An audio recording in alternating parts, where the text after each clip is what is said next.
Assalamu алейкум, урматтуу биздин көрүүчүлөр. Мына ушул сиздер көрүп турган голо отундар, шак отундар Кара Дөбө айылында дыйкандын огородунда сатылып жатат. Андыктан алгыңыздар келсе, же баасыны билгиңиздер келсе, биздин YouTube, Instagram, TikTok каналдарыбызга катталыңыздар.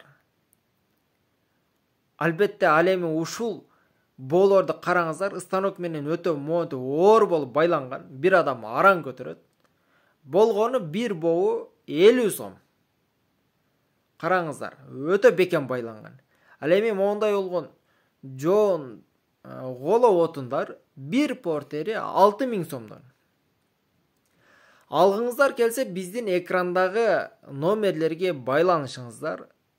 Келип, кеңири содалашып, ал эми сатып жаткан адам дыйкан менен содалашып, ушул полясынан алып кетсеңиздер болот. Башкалар менен бөлүшкөндү дагы унутпаңыздар. Кыш келатат, мынакей камданып калыңыздар.